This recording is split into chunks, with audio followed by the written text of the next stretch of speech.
셋째 날입니다. 약속의 상속자들, 예언적 완료형, 전체성과 온전함, 그리고 하나님의 임재라고 하는 어절들이 보이는데요. 이 어절들은 허락된 약속 앞에 선 백성들, 그들이 어떤 경험을 해야 될지 그 경험에 대한 이야기를 다루고 있습니다. 본문을 먼저 읽도록 하겠습니다. 이제 너는 이 모든 백성과 더불어 일어나 이 요단을 건너 내가 그들 곧 이스라엘 자손에게 주는 그 땅으로 가라. 너희 발바닥으로 밟는 곳은 모두 내가 너희에게 주었노니 라고 전하고 있습니다. 주님은 여호수아에게 그 땅을 그들에게 주시겠다고 말씀하셨습니다. 또 그분은 이미 그 땅을 주셨다라고도 말씀하십니다. 약간의 혼동이 있는 성경 말씀인 듯 보입니다. 그럼에도 불구하고 이 땅은 참된 소유주이신 여호와께서 주시는 선물인 것만은 분명합니다. 그래서 여호수아서 1장 2절 3절을 다시 한번 보겠는데요. 1장 2절 내가 그들 곧 이스라엘 자손에게 주는 3절 내가 너희에게 주었노니 어감이 다르죠? 주는 이것은 현재형으로 아직까지 이루어지지 않은 것을 이야기하고요. 주었노니 한 것은 이미 주었다라고 하는 뜻이 됩니다. 때문에 같은 준다라고 하는 단어가 두 가지 방식으로 썼는데요. 주는 이것은 미완료형, 아직까지 끝나지 않은 형태이고 주었노니 이것은 완료형입니다. 끝난 것입니다. 주어진 것입니다. 이렇게 쓰여진 것에 대해서 본문이 설명하는 바가 있어서 함께 보겠습니다. 첫 번째 형태는 땅을 주실 과정을 이야기합니다. 이스라엘은 요단강 동편 지역만 점령했을 뿐이고 약속의 땅은 대부분 아직 차지하지 못했습니다. 그러나 여호수아서 1장 3절에서는 이 동사가 완료형으로 사용되었습니다. 즉 끝났다는 뜻입니다. 이미 그들에게 이 땅이 주어졌다는 인상을 주게 됩니다. 이처럼 하나님이 그러한 행동의 주체로서 앞으로 있을 일을 미리 당겨서 이야기하는 시제를 예언적 완료형이라고 부릅니다. 이유는 하나님께서 말씀으로 약속하시는 것은 현재 현실로 믿을 수 있을 만큼 확실히 이루어질 것이기 때문입니다. 우리에게 주신 허락이 있고 약속이 있다면 그 약속도 현재형으로는 이루어진 것입니다. 여러분들이 그 약속을 언제든지 이루어진 것으로 받아들이시게 되길 바랍니다.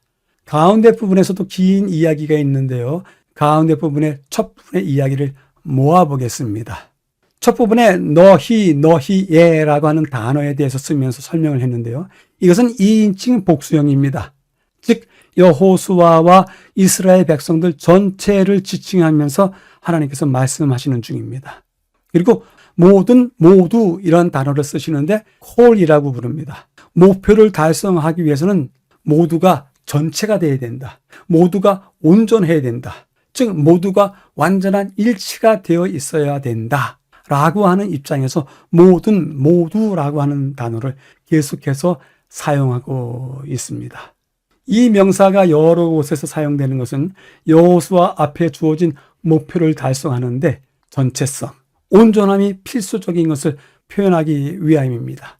따라서 앞으로 다가올 약속의 땅에 대한 정복의 성공을 보장하기 위해서는 하나님, 여호수아, 그리고 이스라엘 백성 사이에 완전한 일치가 있어야만 합니다. 마지막 부분에서는 또한 여호수아서 히브리서를 읽으라고 하는데요. 온 땅과 또 해지는 쪽 대해까지 너희의 영토가 되리라. 평생에 너를 능히 대적할 자가 없으리니 내가 모세와 함께 있었던 것 같이 너와 함께 있을 것임이라. 내가 너를 떠나지 아니하며 버리지 아니하리라. 강하고 담대하라. 너는 내가 그들의 조상에게 맹세하여 그들에게 주리라 한 땅을 이 백성에게 차지하게 하리라. 하나님은 약속을 기업으로 받은 자에게 그 뜻이 변하지 아니함을 충분히 나타내시려고 그 일을 맹세로 보증하셨나니 앞에 있는 소망을 얻으려고 피난처를 찾은 우리에게 큰 안위를 받게 하려 하심이라 라고 말씀을 전하는데요. 이 말씀들 중에서 가장 중요한 것은 5절 마지막 부분입니다. 너와 함께 있을 것입니다. 내가 너를 떠나지 아니하며 버리지 아니하리라. 우리가 조금 전에 중간 부분에서 전체성에 대해서 완전한 일치에 대해서 이야기를 했는데요. 그 완전한 일치의 가장 핵심적인 요소가 지금 여기 있습니다. 약속의 땅은 아직 약속이었을 뿐이나 하나님은 유업이라고 부르십니다. 약속의 상속자가 된다는 것에는 의미가 있습니다. 하나님의 약속에 마법 같은 힘이 있다고 믿지 마십시오. 약속 자체는 절대로 성취를 보장하는 능력이 없습니다. 그 약속의 성취를 보장하는 것은 내가 너와 함께 있을 것이라고 말씀하시는 하나님의 임재에 있습니다. 실제로 임재는 이스라엘 백성들의 생존의 결정적인 요인이었습니다. 그리고 지금 이 시대의 우리에게도 생존의 결정적인 요인입니다. 주님의 임재가 없다면 그들이나 우리나 수많은 사람들 중에 하나에 불과했을 것이고 특별한 부르심이나 정체성 또는 사명을 가질 수 없었을 것입니다. 오직 주님의 임재만이 여호수아가 성공하는 데 필요한 전부였습니다. 오늘날도 변한 것은 없습니다. 우리에게 마태복음 28장 20절에 기록된 예수님의 약속이 주어진 것도 세상 끝까지 너희들과 함께 있겠다고 하는 그 약속도 이와 같은 이유 때문입니다. 교훈은 다음과 같이 이야기합니다. 산파들은 감히 히브리 사람의 어린아이들을 죽이려고 하지 않고 저희 왕의 명령에 복종하지 않았으므로 여호와께서 그들을 번영하게 하셨다. 출애굽에 나오는 사건을 빌려와서 설명을 하는데요. 산파들의 이야기에 대해서 하나님께서 함께 하심에 대한 강력한 믿음이 있었던 것을 보여주기 위해서 감히 죽이려 하지 않고 왕의 명령에 복종하지 않았다라고 하는 이야기를 거듭 강조하고 있습니다. 때문에 함께 임재하셨던 하나님께서 그들을 번영케 하신 이야기를 엿볼 수 있습니다.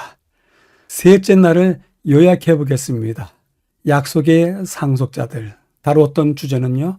약속은 오늘 현재형으로 받고 그 과정이 필요하지만 그럼에도 불구하고 하나님께서 약속하신 것 이미 이루어져 있다라고 하는 매우 확실한 갖게 하는 말씀이었습니다. 이야기는요. 하나님의 약속은 미완료인 동시에 아직 이루어지진 않았지만 그럼에도 불구하고 미래를 오늘 있게 완성한 것으로 언제든지 우리들에게 허락된다. 너희라고 하는 단어 그 안에 전체성과 온전함이 필수인 것을 느끼게 된다. 때문에 완전한 일치가 있어야 된다. 하나님, 여호수아 그리고 백성들의 일치가 있어야 된다. 마지막으로요. 약속이 유업이 될 때 하나님의 임재가 동반되어야만 한다. 그때 백성이나 지금의 백성이나 여전히 하나님의 임재는 제일 중요한 주제이다 라고 설명할 수 있겠습니다. 셋째 날 질문해 보겠습니다. 약속의 상속자는 오늘 그리고 내일 각각 어떻게 살아야 됩니까? 약속을 받은 자이니까 오늘은 어떻게 살고 또 내일에 대해서는 어떤 생각을 가지고 대해야 될지 우리 모두 다시 한번 점검해 보시게 되기를 기대해 봅니다.